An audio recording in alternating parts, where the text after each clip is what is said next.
You're listening to a Roddenberry podcast.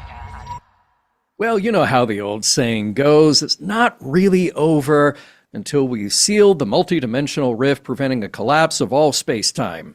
It's Monday, it's 7 Pacific, 10 Eastern, unless it was 2 weeks ago and, we just didn't pay attention to time and how things work. You're there, we're here, and that can only mean it's Mission Log Live, and I'm John Champion.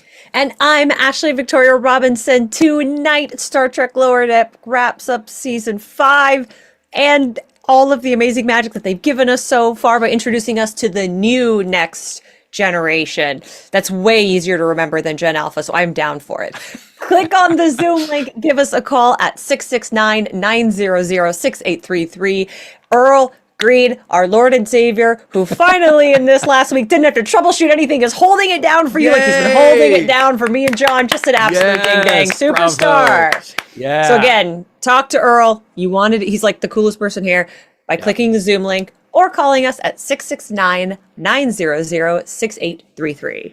Exactly. And that's what you do. You pick up the phone or you click on the thing and you talk to Earl, because really that's where all the action is. Funny hearing from everybody last week who was just hanging out in the Earl Green room, surprised by this stranger who dropped in at the last minute and then didn't spoil the surprise. So you never know what you're going to get on Mission Log Live, right? And you're going to have to look at people's display names a little more carefully, because people do give themselves away. They do. They do. Speaking of, actually, I'm going to do this a little bit out of order. We're going to come back and say hi to folks in the chat. But we just mentioned, we just mentioned who might show up on an episode of Mission Log Live. Who, John? And who? Look, I know. Last week, of course, it was Mike McMahon, and he was wonderful. Thank you for arranging that, because I believe, the story is he contacted you and said, we got to talk after episode 9. That was at New York Comic Con. He said, we got to talk after. You call me and we'll talk about episode 9. And I said, what if I call you on Mission Log?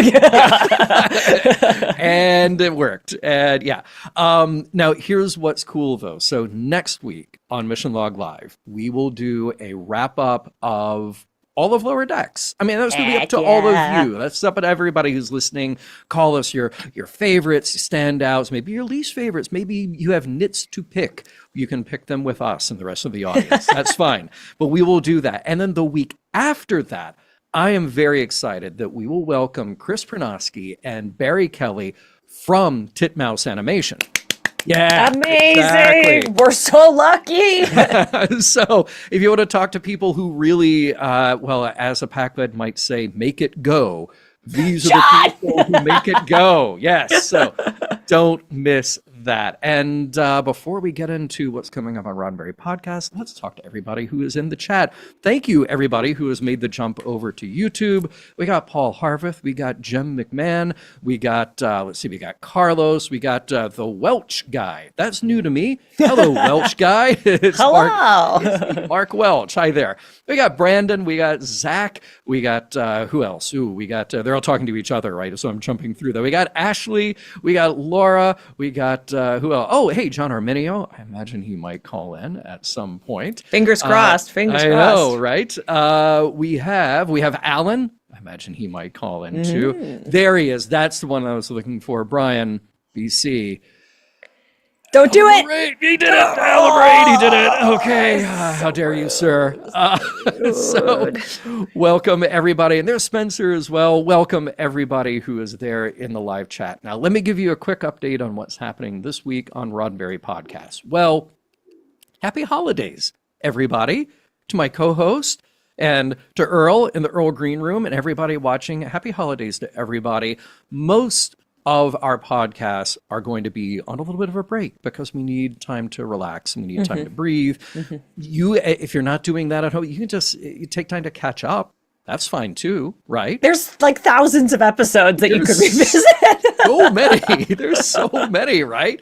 But it also happens to be that this is a week that we broke a little TV history. Yeah. So Genealogy, which we have talked about on this show many times before, hosted by our own Earl Green and Ashley Thomas. A very special episode dropped today. And it is an episode that rewrites the Gene Roddenberry story a little bit. It's about a show called Wrangler, which aired in the summer of 1960, never to be seen again. Well, we got to see it. And when I say we, I mean Rod and I got to see it. And now Genealogy starts a deep dive into each episode. Why? Because Wrangler was the first ever series created by Gene Roddenberry to make it to air. Oh, no. It was not The Lieutenant. You may be yelling at your computer right now saying, People are Gene Roddenberry's screaming into their phones right now. How dare you? It's The Lieutenant. No. We rewrote that bit of history. Wrangler from 1960 predates The Lieutenant in 1963, but that's the one that gets reported everywhere, including, IMDb and Gene's official biography, Memory Alpha. So stay tuned to that conversation. Rod and I got to sit down with Ashley and Earl and talk about the overview of what the show's about, what we got to watch, what we have in the archive. And then starting in January, every episode that we have, by the way, there were 8 written, 7 filmed, but only 6 aired. Aha. None of those numbers are the same, John. What are you doing to me? Not a single line. I know it's a causal singularity or something. So that's what we are covering. Please join us, download the show, and you're in for a real treat. So can't wait for everybody to hear that. But Ashley, what else is happening in Mission Log world? Well, backed by popular demand and as continuing to prove that he's the single most valuable player aboard this Cerritos, Mr. Earl Green has brought back the Genealogy video Yule log. It's in the Mission Log Discord. You already know because John and I tell you, and now Paul tells you that it's the best place on the whole ding dang internet, other than being here and watching live. That's actually the best place. So, starts tonight. So you watch this, you go, oh, it's so sad it's all over. I'm so happy I got to talk to Ashley and John. And then you jump on over to Discord and you check it out starting at 8:30 Pacific time, the most important time zone. We will be streaming a couple of days worth of fun TV gems, old commercials, real vintage vibe, and some of Gene Roddenberry's lesser known work. So to tie back into the Genealogy reveal this week. So if you're not a Patreon member and you don't have access to the Discord, now is the time to join. It's super easy to rectify. There will be a public post. Everybody can see it up at patreon.com/missionlog with all the deets right after the live show. And it'll open a whole new doorway to Yule log fun. And Indeed. As always, once you've signed up for Patreon, you got to go over to find all of the shows and everything that's going on, podcast.roddenberry.com, and make sure that you're liking and subscribing to all the content right here where you're watching this on youtube.com/Roddenberry Entertainment. This video, click that little bell on it so that when we make more videos like this, your computer will tell you, and then you don't have to forget. There's so much cool stuff to check out right now. So many things. By the way, shout out to the Eastern time zone in the chat. So I don't want there to be a fight. Time zone. I don't want there to be a fight. Exactly. Hey, and by the way, we rarely ever do this, but before I get to the recap here, because Genealogy, this is such a groundbreaking thing for us all, I do just want to ask a personal favor. Anybody who is watching or listening to this, hit like, hit share on any of those Genealogy posts that come especially about this, because we want the world to know that we found something very cool that nobody else knew about for 64 years. So do that, please. All right. Without further ado, we got a lot of people waiting to chat, and we have got a recap of a very large episode. But we boiled it down. We did what we do. So here we go. Thanks for saying we, John. You literally did all the work. We're a crew here at Mission Log.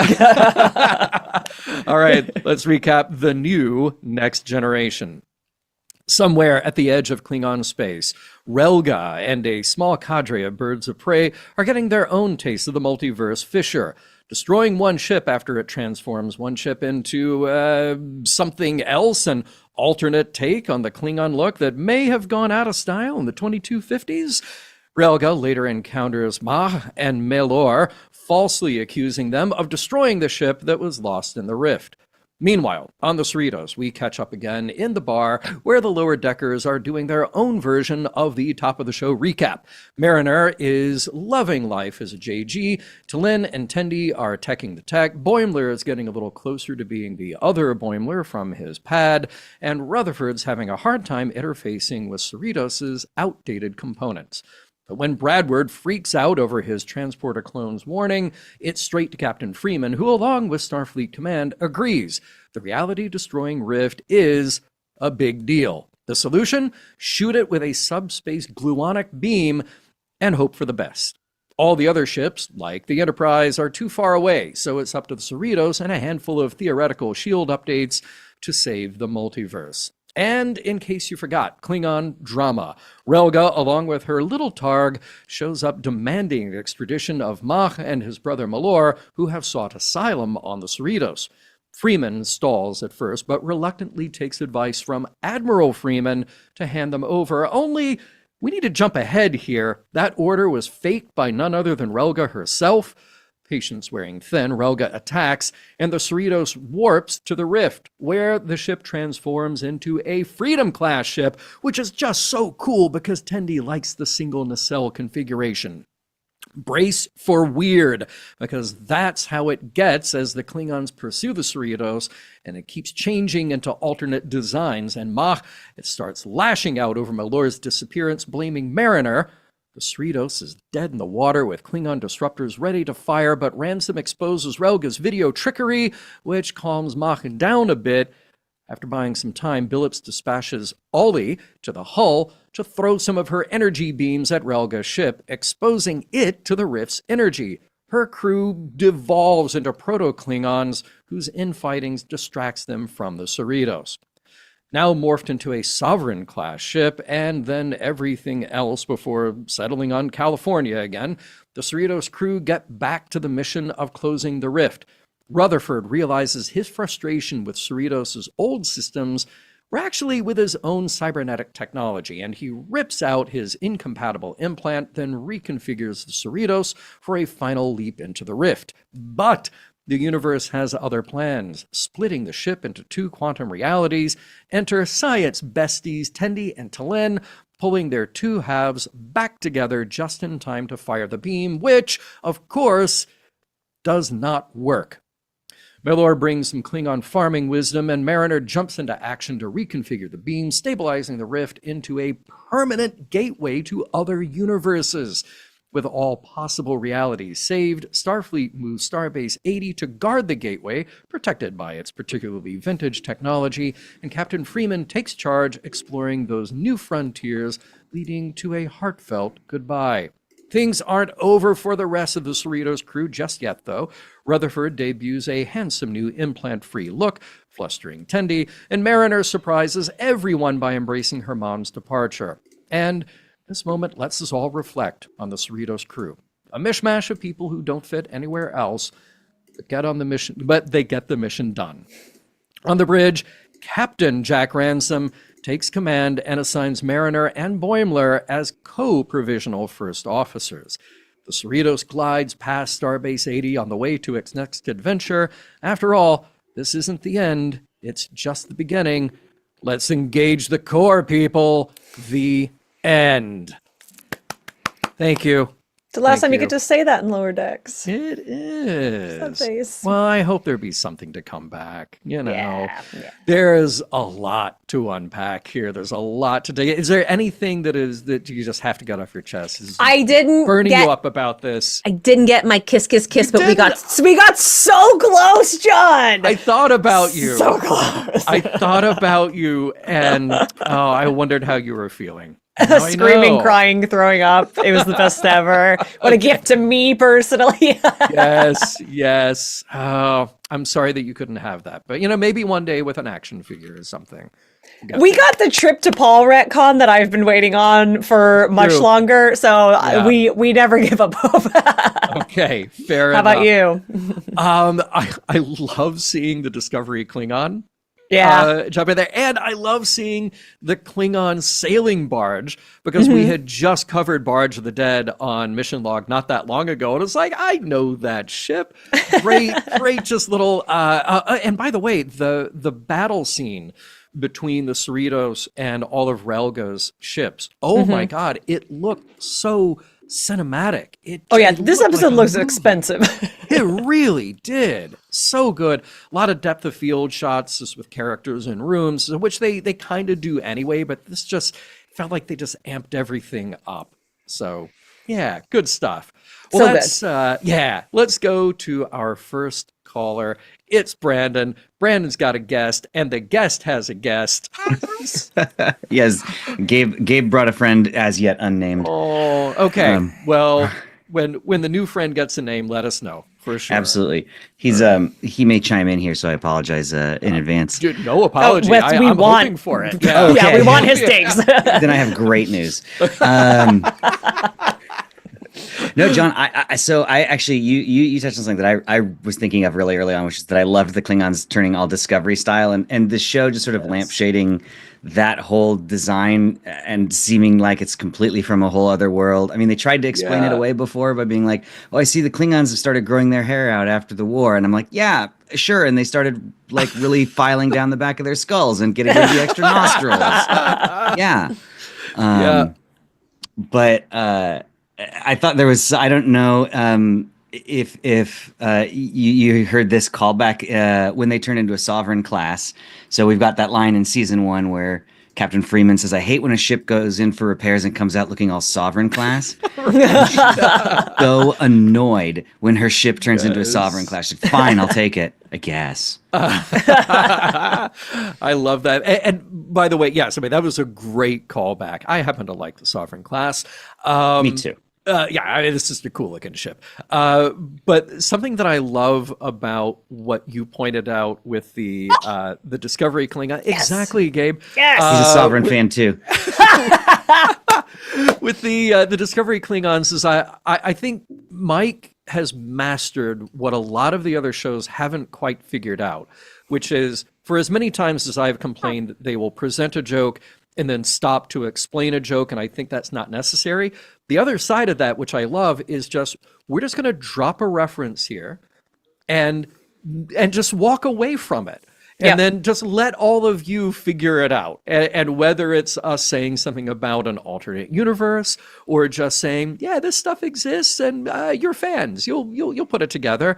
That's what I love. So a moment like that, brilliant. Yes. What else? I think to contribute, I guess, something serious to the conversation.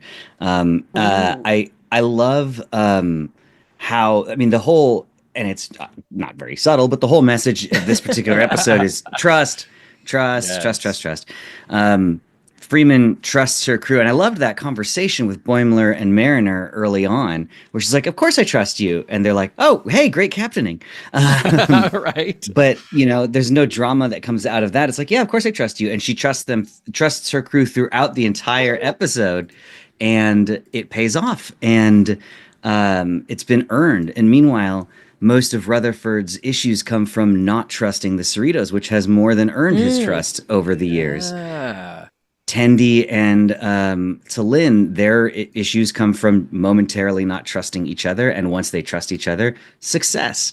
Really, the only time we get a message contrary to trust is with I have already forgotten Rella. I forgot her name already. Relga. With the horrible little targ that I'm obsessed with. Little targ. Yes, I saw that and I was like, of course she has that. Everyone who lives in the best time zone, the Pacific time zone, has seen this lady with the horrible little targ in their real life. Yes. And I love how it devolved into a clam. Everybody else devolves into this angry Klingons. It's just it's a mollusk. Yeah, I love it. But sorry, Britt, I feel bad for derailing the serious point you were driving at. No, I don't. You didn't. I just think that once, I mean, I will say the last bit on Rutherford was just that once he returns to trusting the Cerritos and appreciating the what has earned his respect and gotten him out of a lot of sticky situations. There's this amazing appreciation for it, amazing success, and all of that. I thought that was it was a nice message. They didn't deliver it subtly, but it was nice. Yeah. So, sometimes you need a bonk bonk on the head. Yeah. Yes. So, Especially in the finale, right? Yeah. This is what it's all about. All right, Brandon, thank you so much. Thank We you. got a lot of people in the queue, so we're going to jump to our next caller. Bye. Take care. Bye. Bye, Gabe. Bye, Gabe's friend, too. All right. By the way, Paul Wright shouting out that Sovereign, that is his favorite bridge. It's all the leather chairs and the silver highlights. I do. Y'all are so wild for the Sovereign class love. This is like very, very off-putting to me personally. We're going to fight about how many nacelles are necessary. Hey, look, not his favorite ship, just his favorite bridge. So, yeah. There's a whole episode. We'll do an episode on that someday, ranking the bridges. Oh, I very often ask people. I haven't asked you yet, so we'll have to do that. We'll have to get there. Agreed. All right, John Arminio, welcome. Hi, John. Hey. Hello, Ashley. Great to Come see blow you. my mind. Oh, God. The pressure's on. Yeah. What are you thinking about tonight? Yeah, so, one of the things that I really appreciate about Lower Decks, and this is partially due to the fact that it is an animated show and it has the opportunity to do this, but, obviously, diversity has been like a huge contribution to like Star Trek's cultural importance and what was like sort of Gene Roddenberry's raison d'etre for making Star Trek in the first place. But with Lower Decks, I think you see the ability of Star Trek to show different levels of diversity. So, not just like cultural or racial diversity, but in true like diversity of perspectives, because we get to see what crustaceans can bring to a starship. Oh God, they're wonderful. Yeah, like they're great. We get to be navigated by whales, and that is important. That ties into even the climax of the episode because Malor, using his perspective of being a farmer, is able to come up with a way to like save the universe, right? So instead of, you can't stop a river, but you can build a dam, he was the one to think of that. Like somebody who maybe presents as a little dull or simple, in his desires. He likes gawk farming and putting tusks on things. Yes. But no, because of a diversity of perspectives, we're able to save the universe. And also, I gotta hand it to Lower Decks is because Captain Freeman and the Cerritos crew stuck to their morals and were able to give these two Klingons political asylum, they were able to also help save the universe. So we got a justification for morality and also the diversity of Star Trek. So even with all the universe saving, the multiverses, the soliton waves, we got this great core Star Trek message in the series finale. And I think that's just a wonderful legacy for Lower Decks to have. Absolutely. Yeah. Perfectly said. I got nothing to add to that take for sure. I was going to add, also wrapping up everybody's individual storylines in a way that I think felt satisfactory. My only technically Shax is next in line, but I guess you could make anyone you want your XO, but that's your biggest criticism. I did have that thought, like, I can see the number of pips he has. It's more than those two. Yeah. Ooh, and boy. I would love an episode with him as first officer just screaming to eject the warp core. Like every 5 minutes, but Yes. I guess we can't have everything. Right. But we got so much though. John, thanks so much. Unless you have a final thought, we'll jump over to Cherie. No, just that Rutherford and Tendi are adorable. They're so cute. So Thank you for cute. validating me, John. together forever in whatever way they want to be. Yes. Yes. Well said. There we go. Thank you so much. I'm still take care, man. Bye, Till John. next time. Bye. I'm still holding out hope for those two. You know. They're going to get married. They're going to have babies. They're going to be like a perfect trad wife version of domesticity that we all fight against by believing in a Star Trek future. But Tendi will still be like, she can do pirate things still, you know? Oh, yeah. And they'll also have like a complete machine of many arms that like perfectly swaddles their infant, you know? Exactly. They will have it all. But I love like science besties, and I love oh my god, so much good stuff. All right, Now science kisses. I know. Yeah, but wait, you know what we didn't get? We didn't get any kind of resolution or acknowledgement about Talen being from the alternate universe or one of many alternates. So That's very true. are we abandoning this idea now? Look, this is the easiest. You teased this earlier. This is the easiest series to continually bring back because it's animated. Yeah. So I'm going to say that's the plan for the movie because we're spinning it into the love universe. that. Oh my god, I love that idea. Okay. Superb. All right. By the way, in the chat, we had a couple of recommendations that if we do our bridge episode, that it's mission log a bridge too far, or mission log building bridges. So keep them coming, guys. Man, we got it. We got it now, John. We got this whole too deep. By the way, in the chat, Brandon says, Shax probably wouldn't want a command role. Not enough opportunities to lead ass kicking. But if he becomes the captain, think about how many ships he can just eject the warp core. It's gonna be like the joke about the saucer section always breaking away in TNG. Yeah. Like Shax is gonna have the record for most wrecked starships for sure. Nice. Ooh, new recommendation: mission log abridged. Ooh, that's a good one. I like that one. Too. All right. So, Cherie, what is on your mind tonight? We have reached the finale of Lower Decks. No. That's correct. That's the worst part. Yeah. I don't approve of that part. And then I do want to get out of the way. The one other thing that I didn't approve of is that I don't believe Freeman wouldn't recognize her own husband. I think if anyone would have known right away that wasn't the right message, it would have been Freeman, because that's her husband. Like, I feel like she should have known that's not correct. And you know what? I didn't love that.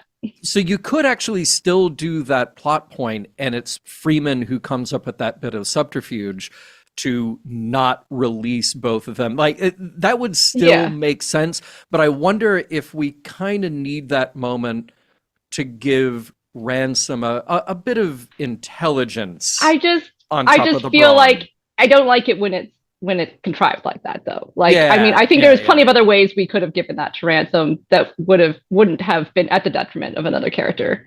I also feel like it's supposed to carry on the heels of like her not remembering that it's their anniversary because she's like so laser focused on something.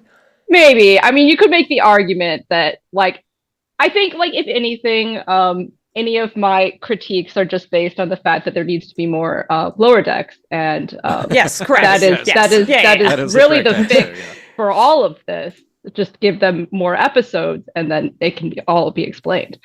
Also with Rutherford's arc, I feel like I would have loved if that had more time. Same. But once again, it just it's just the lack of episodes. But this is one of the problems when an episode is so good, and when something as difficult as a finale is so good, is you're like, I mean, it's hard. It's way easier to be like, this was terrible, this sucked, this is how and then you're like, well, I mean, I had a really good time, and like, it was great, but I guess if they'd kissed at the end, I would have been thrilled. So like, I thought of you too, Ashley, when that happened. My legacy. Yeah.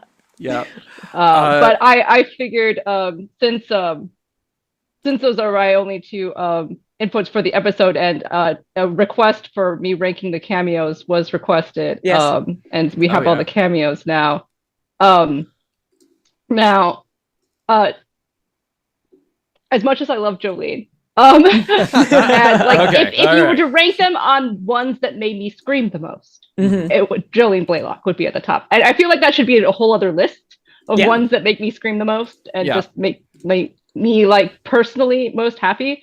But I think probably the best one, as in probably one of the most profound things I've just ever heard ever, was George Takei's cameo, and when he was telling Brad about life and death, and I felt like that was the most profound thing that I've ever heard. So I thought that was so good. But Jolene gets to be right under George Takei just because it just makes me happy. Yeah. Nice. And then I have Harry Kim because we had to have Harry Kim. So many Harry Kims. Yeah, which Harry Kim? Yes. He was living his best life. Garrett Wang was living his best life, and Absolutely. I was 100% there for it. And then I have to have Garrick and Bashir because I was so happy that they finally got to be a couple. I think that is beautiful. I have Data just because I love Data. I will always love Data. Yeah. I was honestly surprised you didn't put Data higher. I'm not gonna lie. There were too many good ones. And like I also had to base it on like I'm like not just ones that make me scream the most, but also like that's why George Takei gets to be at the top. Because it was just the perfect mix of like how well they used his character, I felt like. And not just making me squeak. Which I'm here for. But I did really I loved how they used Selena Gomez's character. To be honest, I had to look her up, but then like when I realized who she was, I was like, that's brilliant. I love it. And as John was talking about with all the diversity, I loved how many captains just in this show are women and women of color. Good point. And like, and then when so many of them are women, you can have ones that are derpy, like Captain Dayton, and it's not like, oh well, the one stupid one was the female captain. No, it just she was one of the female captains, and she happened to be derpy. Like it's fine because there's so many of them, and so many of them are good and competent. It's just that one was derpy. Good point. Excellent. Well, Cherie, we are at the bottom of the hour. We got a little housekeeping, a little business to take care of. Any parting thought here before we do that? Then I could finish my list real quick. Yeah. Let's hear it. Rom, Lita, Quark, Nick Locarno, Tom Paris, Kira, Q, and Sincito. And young Wesley Crusher. Wow. All right. Bold take. I love all of them. I love all of them. Like, it's not about how much I love them. It's about like how the characters were used, how much they made me squeak, basically. I like how you put Nick Locarno above Tom Paris. Good call. Very good call. It was so cool getting him back. Yeah. I think Wesley better used here, certainly, than Star Trek Picard. But I follow your logic. I absolutely do.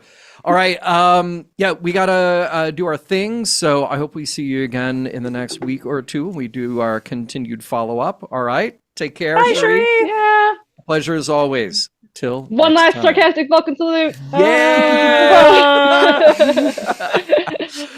All right. So, hey, real quick, we are at the bottom of the hour. I say we hand things off for a quick word from our good friends, John Billingsley and Bonnie Gordon. How about that? Bonnie Gordon? And John Billingsley here. Bonnie, I hate memorizing shit. What about you? Oh, absolutely. Let's read it off the page. For the 4th consecutive year, we'll be hosting Trek Talks. We call it Trek Talks 4 because it seemed like the obvious choice. To benefit Hollywood Food Coalition, January 18, Saturday, 10 to 6 Pacific Time on YouTube. Find out more at trektalks.net. That's right. We have 8 hours of amazing guests. That's just Kate Mulgrew, Nana Visitor, Bob Picardo, Sonequa Martin Green. Ryan Fuller, Ira Bear, Doug Jones, the guys who read Star Trek novels, real-life space scientists. Oh, and we're going to be auctioning off some really cool stuff. There'll be musical interludes and quite possible. John will blow up his face like a pufferfish. Sean Cohen. Can you blow up your face like a pufferfish? I didn't know there would be a interactive. Thanks. You brought pots. Mm-hmm. Yeah, so cursing and all. That is our friends, John Billingsley and Bonnie Gordon. It's funny, when I sent that clip to Earl, I was like, just use the one without the cursing. And he's like, but they both have cursing in them. I was like, that's working with John Billingsley. Foiled again, John. Foiled again. So your annual reminder that Trek Talks is coming back, our live stream marathon, this time on January 18th. 10 a.m. Pacific time until 6 p.m. And there are so many great guests. You see some of them right there on screen. Sonequa Martin Green, Kate Mulgrew, Jonathan Frakes, David Ajala. I mean, there's just so many cool people that we have managed to get this year. And I can't wait for everybody to see it. Of course, it is our annual fundraiser for the Hollywood Food Coalition, an amazing organization. Honestly changing LA and hopefully changing the world by giving out a hot meal to everybody in need, but also providing support services that people who are unhoused may find themselves needing. So join us. It is like, as John Billingsley says, a convention where pants are not necessary. You get to hang out all day with some of your favorite Trek celebs and support a good cause. So join us the 18th, trektalks.net. Also join us at Mission Log Patreon, which is patreon.com/Mission Log. Ashley, you mentioned the Yule Log, which is awesome, starting tonight at 8:30. So What soon! else? So Like soon. an hour from now. I know. What else is happening in our Patreon/Discord? Well, this is what happens when Paul Arvith's not the first person to call in on the show, is you leave it to okay, yeah. Ashley. There's so much stuff happening over there. There is international chat. It's my favorite. It's also fun to read because you learn stuff. Twilight Zone, Mission Log After Dark. I mean, the list is endless. What else, John? It's growing. There's the Zocalo, our Babylon 5 chat every Friday. There's Con Tiki, also headed up by Paul Harveth, Wednesday nights at 6 o'clock. Battlestar Galactica chat, Monday nights. That is your lead into our live show at 6 Pacific. Join Mark to talk about all of the Galactica universe, reboots and reimaginings, and everything all in one place. So join us, patreon.com/Mission Log. That is sort of the beating heart of Mission Log, as it were, because that's where we all get to hang out. And It's our warp core that we don't want to eject. It is exactly that. It is exactly that. Well said. All right. Well, let's get back to the show and let's go to Chris with some thoughts on Lower Decks. Chris, what's up? Chris! Hey. Hello. Hey, Ashley. Hey, John. Good Hey to see you there. both. As I think many of us are just more than a little bummed that this is one of the last times we'll be doing this. But I thought they did it really well, especially given the constraints of the time, the constraints of just sort of being told semi-last minute that this was going to be the finale. I thought they handled that all really well. One thing in particular I really liked was between Tawny and Jack, between Boimler and Mariner, the idea that they have to be together, that they are better for being together, that they make each other better. I thought that was a really beautiful message, that like they are...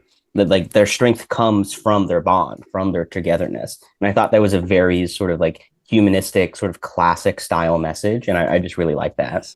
We got Oh, sorry, Ashley, go ahead. I was going to say, it's also so tremendously progressive to have them be a friendship of male and female, and at no point there's no drunken kiss, there's no like deep, dark exploration of souls. They are just like besties and they stay besties. And I know that's what a lot of people wanted from my beloved Tendyford, but I admire doing that to our lead characters of the show because I think that's really powerful. And I think if the show had been made like 20 years ago, we might not have had that same kind of through line. And that's why it's so satisfying. Well, and what you're describing, Ashley, is like we get so many good and varied relationships in the show. So what you just said about Mariner and Boimler, perfect, spot on. Then you have the will they, won't they, we really want them to, Tendi and Rutherford. Yeah. All right, so that's perfect. We believe in that romance. And then you get, well, it had a little exploration with Mariner before, which was very cool.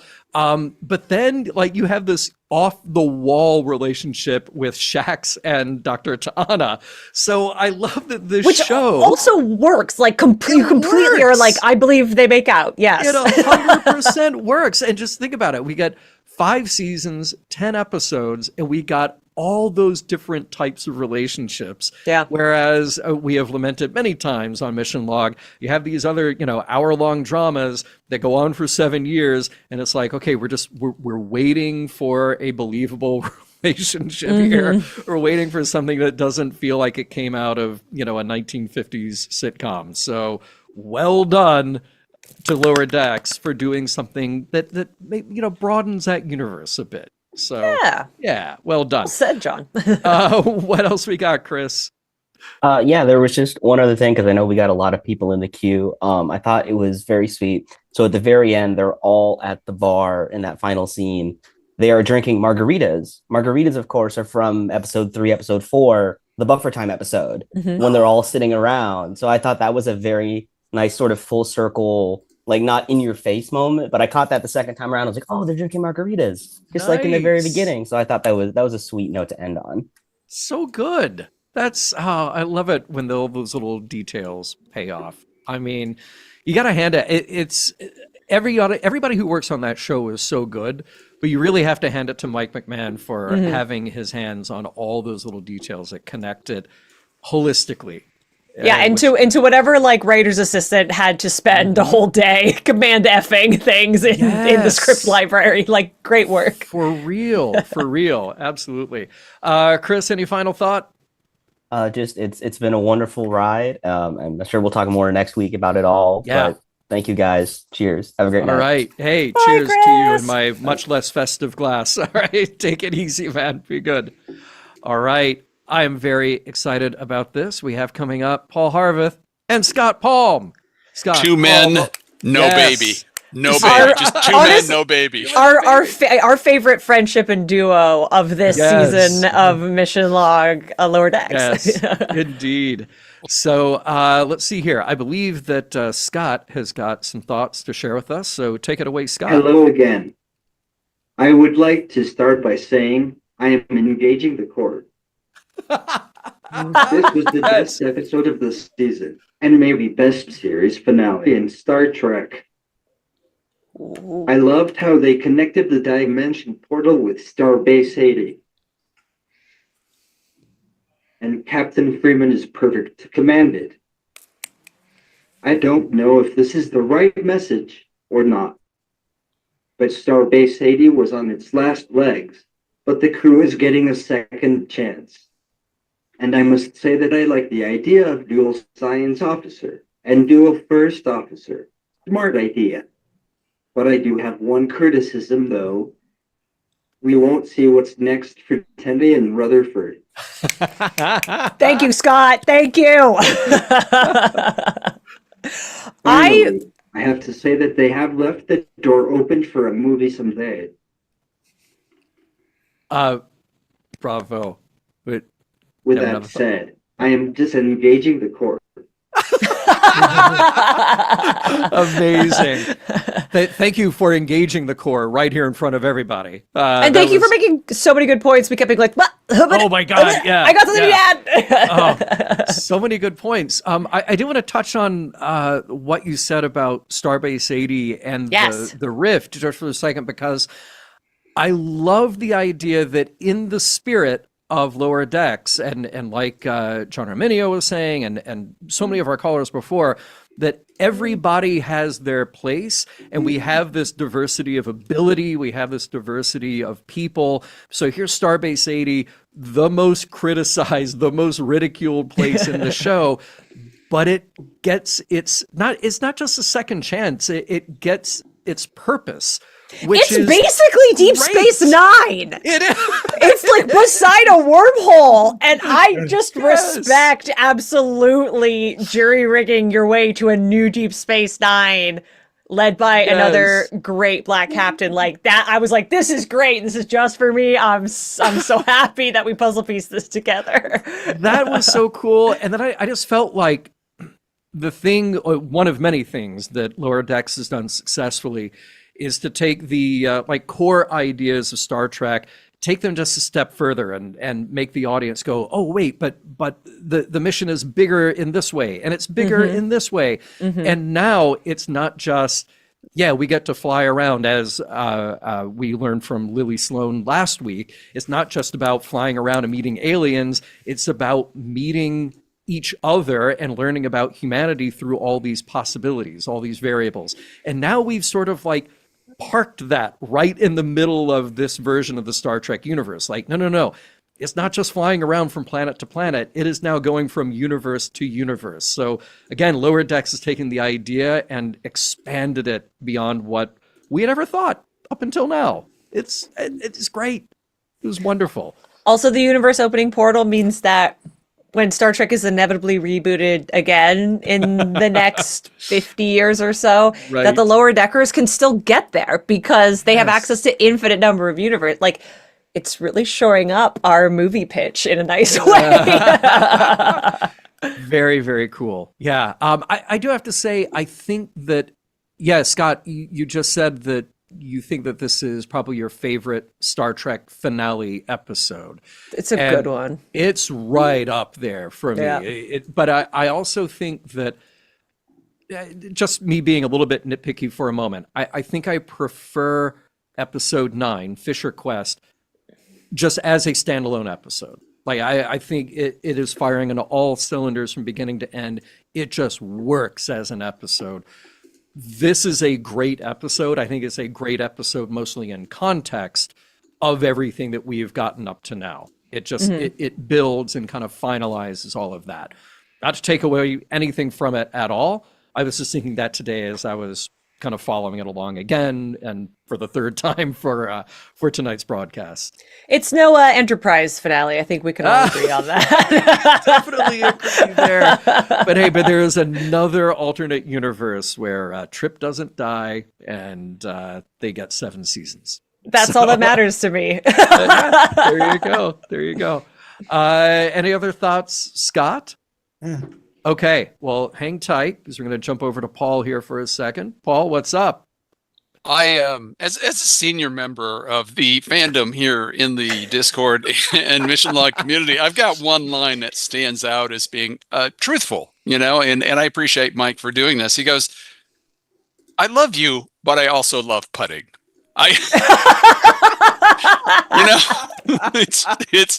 It's one of those, you look at those two and their relationship, and I'm like, you know what? They really do know each other and understand the needs. Oh my word. It was just realizing here that every other point I wrote down has been touched upon, including the clam. I love the clam. It's so good. It's so ridiculous. I think that's such a fun bit of like subtle storytelling. Anytime there's characters that have been in a relationship for a long time and you're like, oh, this is the long suffering part of the relationship. Right. I think that is so charming. Right. And we don't see a lot of Daddy Freeman throughout the series, but this season has done a lot to show us how beautiful their relationship actually is. Oh, it's just brilliant. The fact that they were both concerned about their daughter, how she's doing.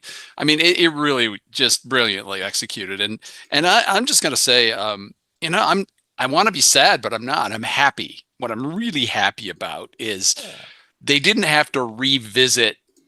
And people around here generally know that that Picard wasn't my favorite ending. The last 2 episodes, I felt they just leaned on history and leaned on. This one didn't do that. He opened doors. They opened doors. The writers, male, female. I didn't mean to use that as Mike himself, because I know that staff in there is just incredible. So look at the doors we have we can walk through. The portal. We got the ship to follow around. We have cores to, engage or throw out, whatever we're going to do with them. We've got relationships. It was. It's innovative, and the key thing, it wasn't overthought. They just they knew we loved the show. They gave us that homage to the show, and well done, just well done. And looking forward to whatever comes next. I'm just so excited to be here with as usual. I'm say it. Don't take any of this for granted. I remember those lean years after 2005 when Trek went away for way too long. And to have this community and all of our friends here and be able to do this weekly is just a blessing. And what a great time for the holidays. What a great thing to celebrate. So pleasure seeing you both.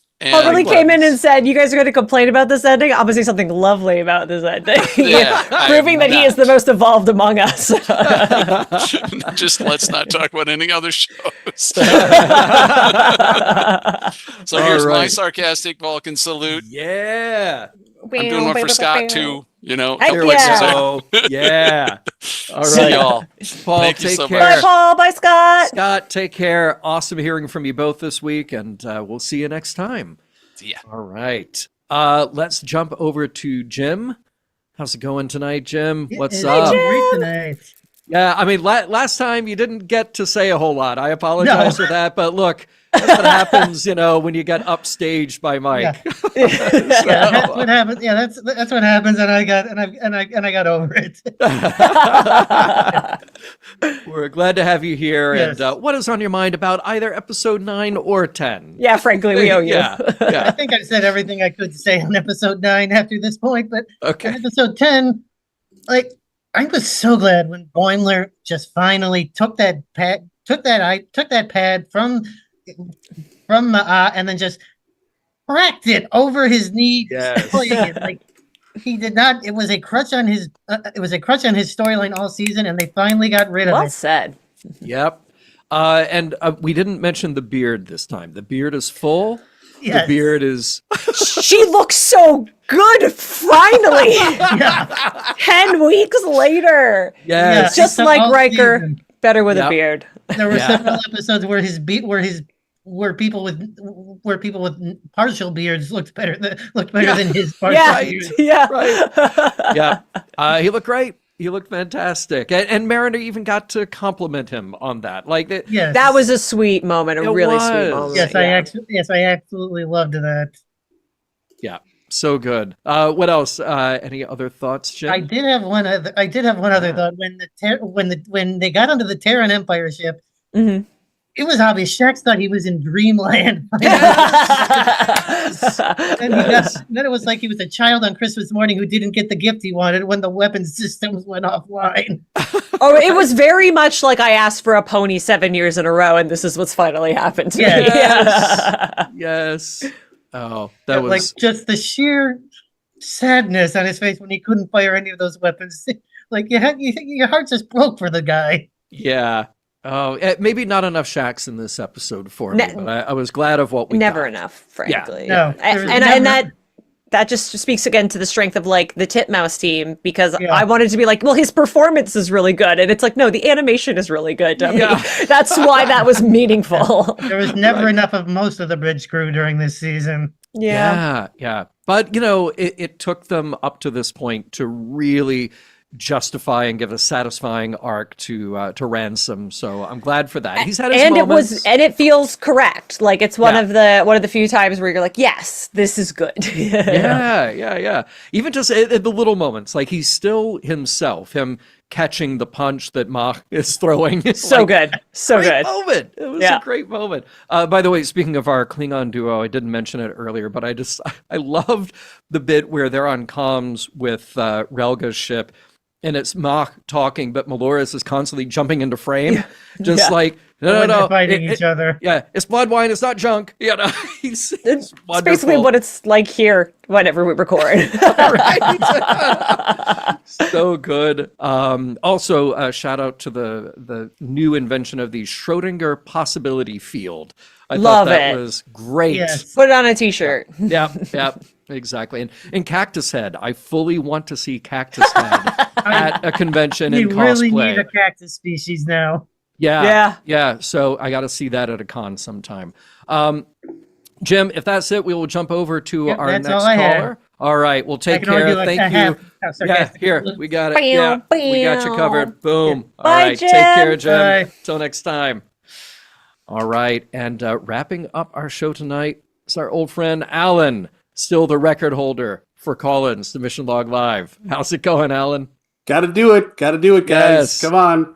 Pleasure Close it to out. see The you. final episode. No pressure. Take us home. Oh boy, yeah. Well, I was sitting here listening to the show, and like Paul, I think I expected to be sad, but I'm not, and that's just such a great feeling to be on at the end of a series like this, because I think I said it last week that what really sort of stood out to me was that the episode last week very much set this up to be a finale about this show and these characters. Mhm. And I didn't realize at the time how right I was, because it's not just really about our core characters anymore, or even the bridge crew. It's about the whole Cerritos as a crew, and they all really stepped up to bat here.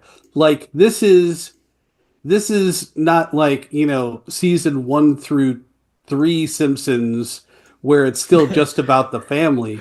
This Where is Homer's season- voice isn't quite right, Yeah, but yeah, it's yeah. close. Yeah, Bill sounds this like is- Walter Matthau. Yeah. Exactly. We're still dialing it in, but no, this is like this is Conan O'Brien, season 6 era, The monorail. yeah, monorail era, where it's you could have an episode where, like, it's Dr. Hibbert or Reverend Lovejoy or Maud Flanders or anyone else that's in Springfield. It has become the whole show. And I think that this episode was a very lovely tribute to the whole Cerritos show crew. Man, And, Alan, that was not yeah. an easy transition for you to make. So thank you for the segue.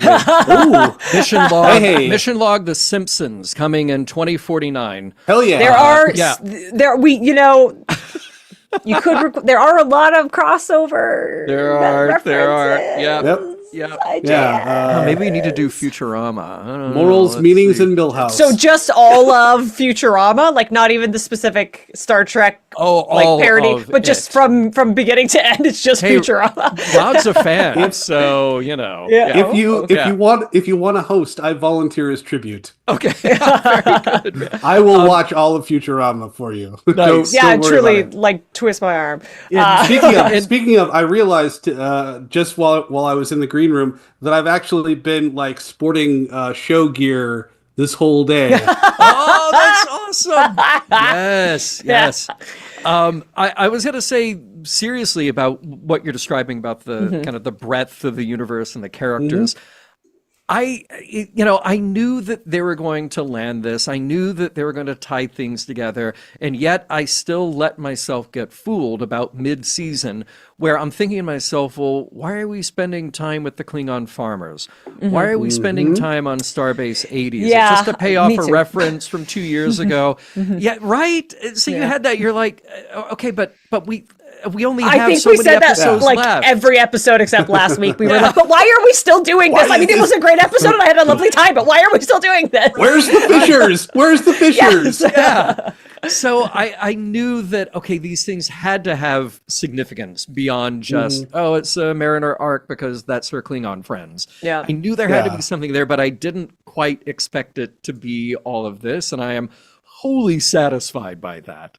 Oh, So, yeah. Well done. By the way, Ashley says in the chat, your check is in the mail for the Wrangler shout out. Hey.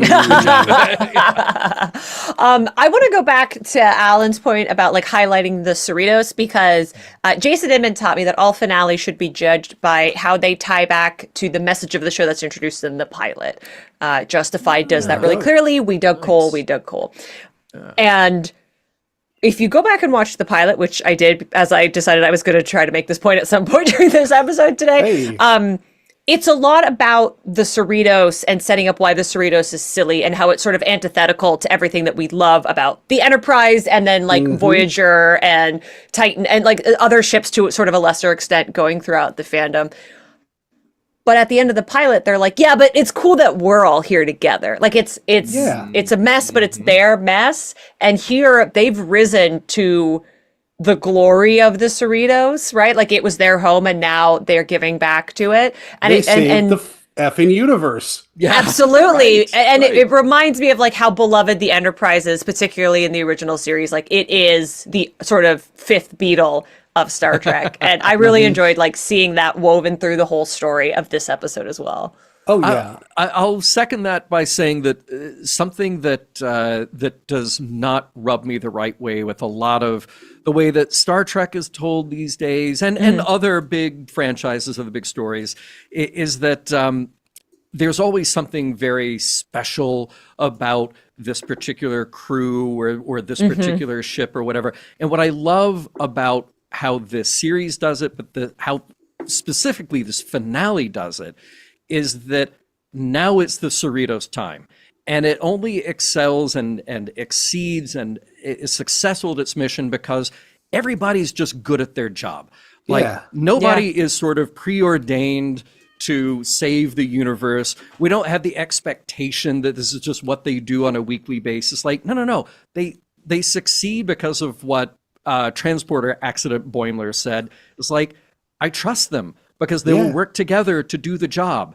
And that's honestly what I want out of Star Trek. I don't need it to be I don't need it to be any more special than just that these characters are admirable, great people, good at what they do anyway. Yeah, that's so true. It's like they somehow managed to thread the needle where we get a show about characters who are both aspirational and relatable at the same time. Yeah, who are both the best at what they do and like debatably the worst at what they do. Yeah, exactly. Yeah. Right.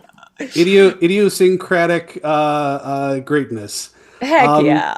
and Ashley, again to your point too, the fact that the Cerritos is this thing that can go anywhere and do anything, as Rutherford points out, it's it's so modular and suitable to any function. I on the Discord, I sort of thought there was maybe a subtle message about how the ship, how we suddenly got a stealth Rutherford arc in this episode. That hadn't been there the entire season. And so we're telling me that the character who used to love the ship is falling out of love with the ship because the thing that he uses to interact with the ship is somehow not providing the interface that he enjoys, and that when he's able to disengage from that, he can then see how great and how versatile and how wonderful the ship is again. He just needs to, find a better way to interact with it.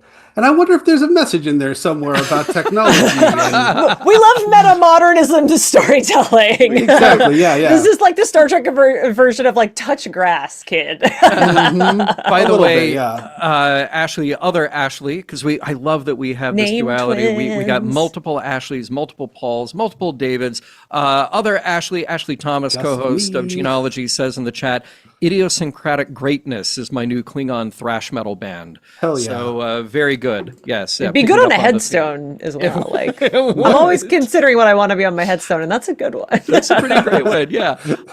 Hey, we made it. We're just over the hour mark. Alan, absolutely adored this conversation as always. I hope we will see you again next week. I will miss discussing New Lower Decks with you guys because this has been an absolute treat. I think it says something that I've kept with these guys for pretty much all of my calls because it's like I mentioned this in the chat last week when Mike was on. Very much this kind of has been my show, my crew, my Star Trek for this era that we've been in. This is the show that has spoken to me on a very weirdly personal level. So, I'm so grateful to have been able to share my insights and my thoughts and my stupid jokes and songs sometimes with you guys. So love it. Excellent. Well, we look forward to chatting with you next week. Take care. Absolutely. Bye, Alan. Woohoo! Bye, Alan. Yeah, there we go. That's it. Yeah, happy everything. Yeah. Ashley, any specific note on tonight's episode that we did not get to?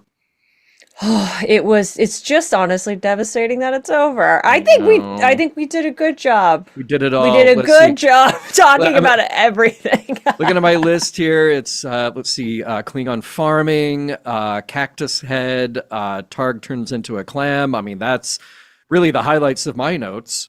So, with that, Mission Log Live is produced by Roddenberry Entertainment. Technical production on Mission Log and Mission Log Live by the inexpungible. Ooh, I didn't come up with a new word this week. Earl Dang, Green. John, really slipping. I am. Be sure to visit podcast.roddenberry.com for the latest from Roddenberry Podcasts. If you'd like to support Mission Log directly, give us a look at patreon.com/missionlog. Thank you again, Ashley, and thank you to everyone who joined us live or later. We look forward to seeing you again next week to look back on all 5 seasons of Lower Decks. This is a Roddenberry podcast. For more great podcasts, visit podcast.roddenberry.com.